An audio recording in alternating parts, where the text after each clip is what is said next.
Very good evening to all and welcome again in Economics Online Class YouTube channel. Today we are going to solve another practice set for the final exam of class 12th Economics. Economics Online Class YouTube channel में आप सबका स्वागत है। आज की economics live class में हम कक्षा 12वीं के वार्षिक परीक्षा की तैयारी है तो एक और प्रैक्टिस सेट है वो सॉल्व करेंगे।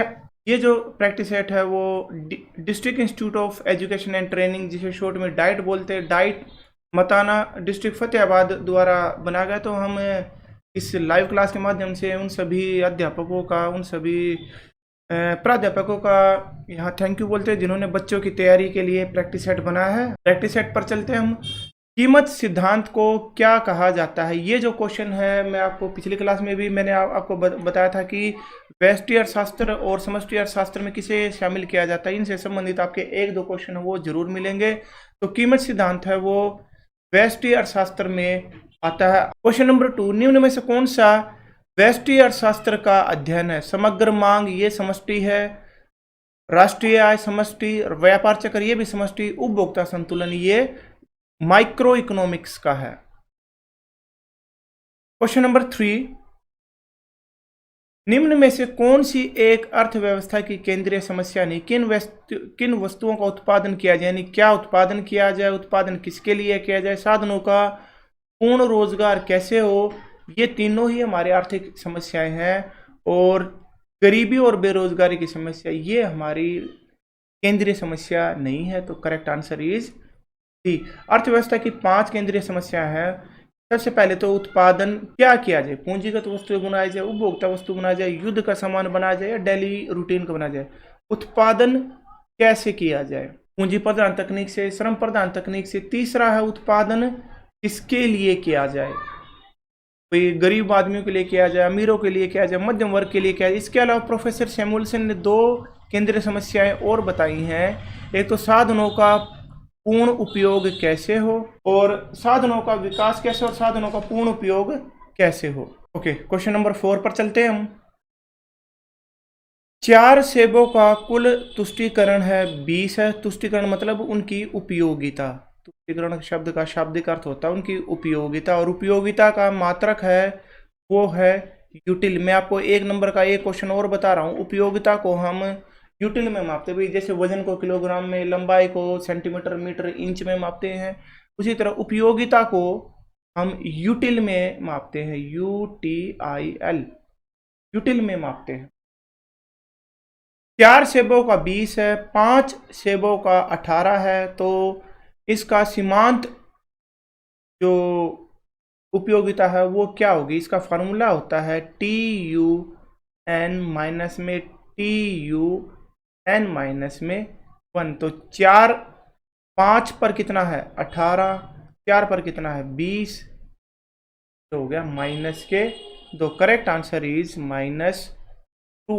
ये देखिए 4 शेब पर यदि हम इसकी टेबल बनाए 1 2 3 4, ये बोल रहा है कि 4 शेब पर जो उपयोगिता है 20 है, 5 शेब पर उपयोगिता 18 हो गई, तो उपयोगिता घटी है, तो -2 होगा इसका आंसर। 5 का कार और पेट्रोल की मांग के क्या कहलाते हैं? जब एक वस्तु की मांग करने पर दूसरी की मांग अपने आप करनी पड़े तो वो कहलाती है पूरक मांग। यदि आप कार खरीदते हैं तो ऑब्वियसली आप पेट्रोल की मांग तो करेंगे। तो ये है हमारी पूरक मांग। स्थाना पूरक वस्तुओं को 2 प्रकार में बांटते, पूरक और स्थानापन्न। ये आपने बार बार पेपर में आ जाता है, आपने इनको कंफ्यूज। स्थानापन्न होता है जैसे पेप्सी और कोक। जब एक के स्थान पर, याद रखने का मैं आपको तरीका बता रहा हूं, जब एक वस्तु के स्थान पर दूसरी को प्रयोग कर सके हम तो उसे बोला जाता है स्थानापन्न। पेप्सी और कोक, जैसे पेप्सोडेंट और कोलगेट, जैसे कि चाय और कॉफी। पूरक वस्तुएं वो होते हैं जब 2 की मांग एक साथ हो। जैसे यदि आप जूते खरीदते हैं तो उसके साथ आप जुराब हैं वो ऑब्वियसली खरीदेंगे। कार और पेट्रोल है, जैसे कि कॉपी और पेन है, ये कहलाती है हमारी पूरक वस्तुएं। 6 का देखिए गिफन विरोधाभास। गिफन के विरोधाभास से हमारा क्या अभिप्राय? मांग वक्र का धनात्मक ढलान, ऋणात्मक ढलान OX के समानांतर। जब मांग वक्र है OX के समानांतर हो तो वो होता है पूर्णतः लोचदार। जब ये OY के समानांतर हो ऐसे ये y, ये o, तो ये कहलाता है पूर्णतः बेलोचदार। ऋणात्मक ढलान मांग का वक्र का ढलान वो ऋणात्मक होता ही है। ये करेक्ट आंसर इसकी 6 का है, ए धनात्मक ढलान। आमतौर पर मांग वक्र का जो ढलान है वो ऐसे होता है, ये सॉरी ये कंप्यूटर है बाय मिस्टेक अपने आप ठीक इसको त्रिकोण बना रहा है, लेकिन ये ऐसे। लेकिन जो गिफन वस्तुएं हैं उनमें मांग वक्र का ढलान है वो धनात्मक होता है। साथ का देखिए, जब मांग वक्र ओ एक्स के समानांतर हो, जब ये हमारा ओ एक्स और वाई ओ एक्स के समानांतर हो, ऐसे हो, तो मांग की लोच होती है अनंत, या इसका दूसरा नाम है पूर्णतया लोचदार, परफेक्टली इलास्टिक, या इसको हम अनंत से भी बोलते हैं। जब मांग वक्र, एक सवाल और करवा रहा हूं मैं इसमें, ओ वाई एक्स के समानांतर हो ऐसे, तो होती है मांग वक्र, इसकी लोच होती है 0 या पूर्णतया बेलोचदार। क्वेश्चन नंबर 8, एक उपभोक्ता 4 रुपये प्रति इकाई कीमत पर 5 इकाई की मांग करता है। जब कीमत घटकर 3 रुपये हो जाती है तो वो 10 इकाई खरीदता है। तो मांग की लोच ज्ञात करिए। तो हमारा फार्मूला होता है ई डी बराबर है माइनस का निशान P अपॉन में Q इंटू में डेल्टा Q में डेल्टा P का मतलब होता है प्रारंभिक कीमत। प्रारंभिक कितनी है 4, Q की वैल्यू कितनी है, Q है हमारा आरंभिक कीमत कितनी है 5, माइनस का निशान शुरू में आई।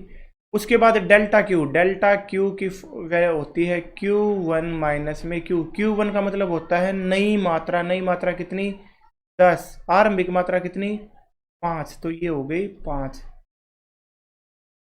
बटे में डेल्टा P, वही डेल्टा P है वो होगा हमारा P1 माइनस में P1 यानी कि नई कीमत कितनी 3, माइनस में पुरानी कीमत कितनी 4, ये हो गए माइनस में 1। तो काट दो इसको, देगी 4, करेक्ट आंसर इज 4। ये माइनस से माइनस कट गया तो 4।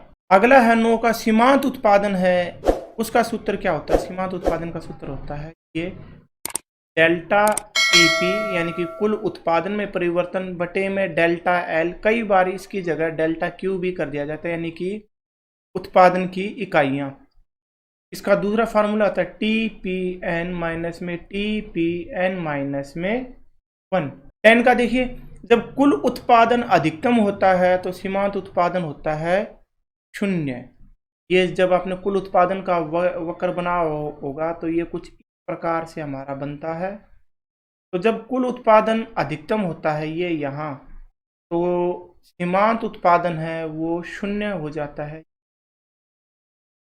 ऐसे। और जहाँ ये अधिकतम होता है सीमांत उत्पादन, वो उत्पादन की पहली अवस्था होती है, ये दूसरी अवस्था है, और इसके बाद ये उत्पादन की तीसरी अवस्था या घटते प्रतिफल का नियम है वो लागू हो जाता है। तो जहाँ सीमांत उत्पादन अधिकतम होता है जहाँ कुल उत्पादन टोटल प्रोडक्शन अधिकतम होता है वहाँ मार्जिनल प्रोडक्शन है वो 0 होता है। तो 10 का सी। 11 का, उत्पादन की मात्रा 0 होने पर कुल परिवर्तनशील लागत भी 0 होंगी, क्योंकि जो वेरिएबल कॉस्ट होती हैं वो उत्पादन की मात्रा बढ़ने के साथ साथ ही बढ़ती जाती हैं। 0 उत्पादन पर परिवर्तनशील लागत है वो 0, अधिकतम उत्पादन पर परिवर्तन।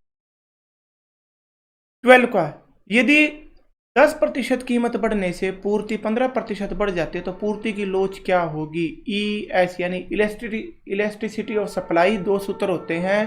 पूर्ति में प्रतिशत परिवर्तन बटे में कीमत में प्रतिशत परिवर्तन। तो पूर्ति में परिवर्तन कितना 15%, कीमत में परिवर्तन कितना 10, तो आंसर हो गया 1.5 यानी कि आंसर हो गया ए। 13 का देखेंगे, पूर्ण प्रतियोगिता की अवस्था में जब कोई फर्म संतुलन की अवस्था में होती है तब क्या होता है। संतुलन की अवस्था में MC बराबर 0, MC बराबर MR, MC बराबर TR, ऑप्शन C और D। ये मैं आप लोगों से पूछ रहा हूँ C और D में से क्या होना चाहिए। हमारा आंसर इसका सही ये C आंसर है भाई इसका, जहाँ MC और MR बराबर हूँ। इसका एक चीज़ और मैं बता रहा हूँ आपको, पूर्ण प्रतियोगिता में AR बराबर है MR बराबर है कि उत्पादन बंद करने वाला बिंदु उस स्थिति में होता है, शट डाउन पॉइंट कब होता है? शट डाउन पॉइंट वह तब होता है जब उसका फर्म का जो कुल रेवेन्यू है वो टीवीसी के बराबर हो जाए। 15 का लाभ या अलाभ सम का समस्तर बिंदु होता है, तो ये लाभ अलाभ बिंदु में होता है जहां ए आर है वो और ए सी बराबर हो। 15 का अलाभ या समस्तर बिंदु, इसको इंग्लिश में बोला जाता है BEP, break even point. Break even point कहाँ होता है? जहां ए आर और ए सी है वो बराबर हो। अगर इसका ग्राफ बनाना चाहें तो ये ए आर बराबर एम आर बराबर है पी, और ये होगी हमारी ए सी, तो ये हो गया हमारा इसका संतुलन बिंदु या लाभ अलाभ बिंदु या समस्तर बिंदु। 16 का देखें, पूर्ण गतिशीलता कौन से बाजार की विशेषताएं हैं? तो ये है हमारा इसका सही जवाब है पूर्ण प्रतियोगिता। पूर्ण प्रतियोगिता की मान्यता है कि जो उत्पादन के साधन है और जो उपभोक्ता पूर्ण गतिशील है, यानी कि उत्पादक कहीं भी जाके माल बेच सकता है, वो भी बिना यातायात लागत के। इसी तरह उपभोक्ता किसी भी मार्केट में जाके, किसी भी दुकान पे जाके सामान खरीद सकता है बिना कोई परिवहन लागत खर्च किए। 17 का बाजार कीमत का निर्धारण कहाँ होता है? बाजार कीमत, ये आप इससे रिलेटेड आपका 1 नंबर का क्वेश्चन हमेशा आता है। ये होता है हमारा अति अल्पकाल। अति अल्पकाल में जो कीमत होती है उसे बोला जाता है बाजार कीमत। दीर्घकाल में जो कीमत होती है उसे बोला जाता है सामान्य कीमत, और अति अल्पकाल में जो कीमत होती है उसे बोला जाता है उप सामान्य कीमत। ये इस प्रैक्टिस सेट का सोल्व करने का एक फायदा ये है कि आप एक क्वेश्चन सोल्व करते हैं तो उससे रिलेटेड 2-3 क्वेश्चन है वो आपके सेम तैयार हो रहे हैं। 18 का समर्थन कीमत वह न्यूनतम कीमत है जो संभावित संतुलन वाली कीमत से अधिक निर्धारित की जाती है ताकि किसानों की आय को स्थिर रखा जाता है। किसानों को समर्थन कीमत दी जाती है, इसको बोला जाता है एमएसपी। ये होता है मिनिमम सपोर्ट, न्यूनतम समर्थन कीमत, मिनिमम सपोर्ट प्राइस। ये क्या ये कथन है? ये सत्य है। 19 का खाद्य उपलब्धता अपकर सिद्धांत, इसे बोला जाता है FAD थ्योरी। भारतीय मूल के अर्थशास्त्री प्रोफेसर अमर्त्य सेन को नोबेल पुरस्कार वो कब मिला था? ये उनको मिला था 1998 मिला था। विद्यार्थी इसको याद कर लेंगे। अल्पाधिकार में विक्रेता पाए जाते हैं, एक होता है एकाधिकारी में, एक विक्रेता होता है एकाधिकारी में, 2 होते हैं द्विवेदाधिकारी में, द्विवेदाधिकार में बहुत अधिक होते हैं परफेक्ट कंपटीशन यानी पूर्ण प्रतियोगिता में। तो अल्पाधिकार बाजार में कुछ विक्रेता यानी 5-7। 19 का निम्न में से कौन सा प्रवाह चर नहीं है? ये आप स्टॉक आइटम्स और फ्लो आइटम्स ये आप याद कर ले। 4-5 ये 4-4-5-5 है, ये पेपर में आ जाता है। वेतन भाई महीने के लिए होता है, तो यानी प्रवाह। स्टॉक यानी एट ए मोमेंट पर जो होता है, एट ए मोमेंट। अभी जैसे कि 8:30 बजे क्या चीज़ है भाई, जैसे अभी टेम्परेचर इतना है तो ये एक स्टॉक है। फ्लो जो है एक पर्टिकुलर टाइम पीरियड से स्टार्ट लेके दूसरे पर्टिकुलर टाइम पीरियड तक हो। सैलरी 1 महीने के लिए होती है इसलिए फ्लो है। मासिक प्रवाह है, मासिक आय, ये भी एक फ्लो चर है यानी कि प्रवाह चर है। धन है एक स्टॉक यानी कि स्टॉक वो आइटम है, यानी धन वो एट ए टाइम होता है। अभी मेरे पास 500 रुपये हैं, 15 मिनट पहले हो सकता है मेरे पास केवल 100 रुपये हो, आधा घंटे बाद मेरे पास 1 भी रुपया नहीं बचे, तो ये होता है स्टॉक। अगला देखते हैं 22।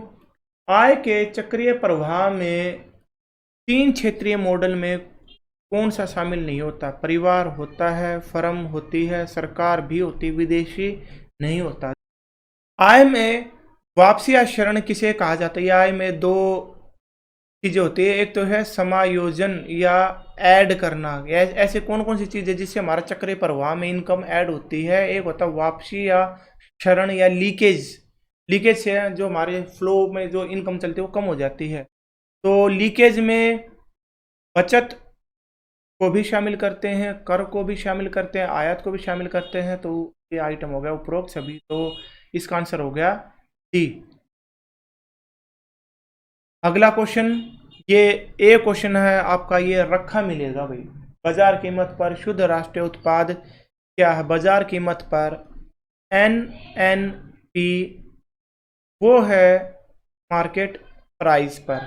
तो ये बोला कि इनमें से कौन सा होगा? बाजार कीमत पर GNP प्लस घिसावट, माइनस घिसावट, GNP प्लस घिसावट, GNP माइनस अप्रत्यक्ष कर। तो ग्रोस और नेट में जो डिफरेंस होता है वो होता है डेप्रिसिएशन का, यानी ये वाले ऑप्शन नहीं, ये वाले ऑप्शन नहीं, दोनों में से एक है।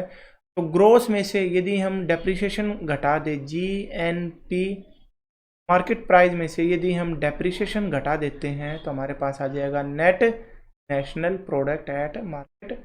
यदि निजी आय 300 करोड़ है, यानी निजी आय पर्सनल इनकम 300 करोड़ है, निगम कर 30 है और अवितरित लाभ 20 करोड़ है, तो व्यक्तिगत आय क्या होगी? व्यक्तिगत आय में से इन दोनों को घटा देंगे तो आंसर हो जाएगा हमारा 200। तो पर्सनल इनकम माइनस के कॉरपोरेट टैक्स माइनस के अनडिस्ट्रीब्यूटेड प्रॉफिट, इनको घटा देंगे तो ये आ जाएगी हमारी पर्सनल, ये हमारी सॉरी प्राइवेट इनकम है, ये इसमें आ जाएगी हमारी पर्सनल इनकम में से हम घटा दें डायरेक्ट टैक्स तो वो हमारी आ जाती है पर्सनल डिस्पोजेबल, व्यक्तिगत परियोज्य आय। 27 का अप्रत्यक्ष कर माइनस के आर्थिक सहायता होता है हमारा शुद्ध अप्रत्यक्ष कर, इसे बोला जाता है NIT नेट इनडायरेक्ट टैक्स। इसका फॉर्मूला होता है अप्रत्यक्ष कर माइनस में आर्थिक सहायता, इनडायरेक्ट टैक्स माइनस सब्सिडी। उसके बाद 27 का किस विधि में आय की दोहरी गणना की समस्या उदय होती है? तो ये होती है हमारी उत्पाद विधि में। उत्पाद विधि में मूल्य वृद्धि विधि, उत्पाद विधि का दूसरा नाम क्या है? मूल्य विधि। उत्पाद विधि में दोहरी गणना की समस्या हो जाती है, कई बार एक ही वस्तु का प्राइस है वो 2 बार ऐड कर लिया जाता है। नेक्स्ट है, निम्न में से किस मद को राष्ट्रीय आय में शामिल किया जाता है? वृद्धावस्था पेंशन को नहीं शामिल किया जाता क्योंकि हस्तांतरण भुगतान, काला धन को नहीं शामिल, बेरोजगारी भत्ता इसको भी शामिल नहीं किया जाता क्योंकि यह हस्तांतरण भुगतान, लाभांश को ऐड किया जाता है। ये आइटम है, ये आप याद कर लो भाई, ये पेपर में इस टाइप का ये क्वेश्चन जरूर आ जाता है, किस मद को शामिल किया जाता है, किस मद को शामिल नहीं किया जाता। आपकी जो राष्ट्रीय आय वाला चैप्टर है उसमें पूरी लिस्ट बनी हुई है। भारत में 1 रुपये का नोट कौन जारी करता है? ये हम बैंकिंग वाले क्लास में ऑलरेडी बता चुके हैं। 1 रुपये का नोट है भारत सरकार जारी करती है, जबकि 2 और 2 रुपये से बड़े जितने भी नोट होते हैं उनको जारी करता है भारतीय रिजर्व बैंक। 30 का मुद्रा की पूर्ति के 4 विकल्प हैं, M1, M2, M3, M4। उनमें से M1 की वैल्यू क्या है? ये भी मैंने आप लोगों को जब हमने बैंकिंग वाला मनी वाला चैप्टर करवाता था मैंने आपको बताया था M1, M2, M3 इनमें से क्वेश्चन आ जाता है।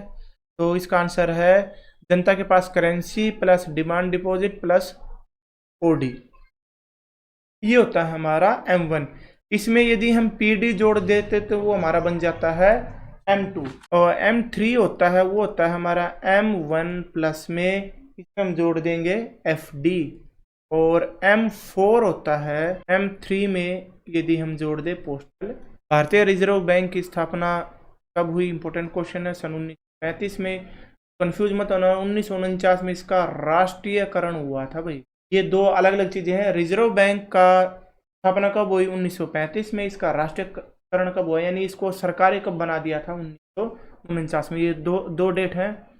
एक व्यापारिक बैंक वो है जो अल्पकालीन ऋण देता है, दीर्घकालीन ऋण देता है, साख का भी सृजन करता है, अल्प अवधि ऋण भी देता है। तो उपरोक्त आंसर डी का ये हो गया हमारा।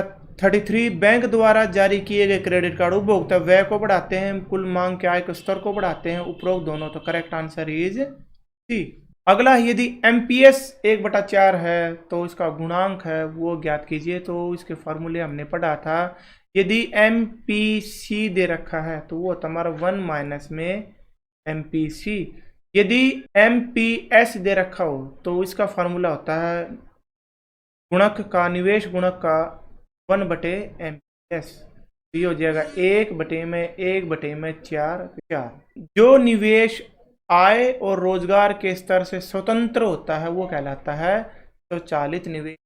ऐसा निवेश जो ब्याज की दर, आय की दर और रोजगार पर डिपेंड करे वो कहलाता है हमारा प्रेरित निवेश। जो इनसे स्वतंत्र हो वो स्वचालित निवेश। अगला देखिए, शिक्षा तथा जन स्वास्थ्य पर किया गया व्यय किस उद्देश्य के लिए किया जाता है? सार्वजनिक निर्माण? नहीं, सार्वजनिक निर्माण होता है नया अस्पताल खोल दिया, पुल बना दिया, सड़क बना दिया। आर्थिक सहायता, बुढ़ापा पेंशन, वजीफा। इसका करेक्ट आंसर है सी, सार्वजनिक कल्याण। प्राथमिक घाटा होता है हमारा राजकोषीय घाटा माइनस में ब्याज का भुगतान। जो हमारा राजकोषीय घाटा उसमें से ब्याज को घटा दे तो हमारा प्राथमिक घाटा, प्राइमरी डेफिशिएट। 39 का विनिमय दर से अभिप्राय, अंतरराष्ट्रीय मुद्रा बाजार में एक करेंसी की अन्य करेंसी की तुलना में। अगर आपको ध्यान होगा तो ये जो क्वेश्चन हमारे सेट एग्जाम में भी आया था।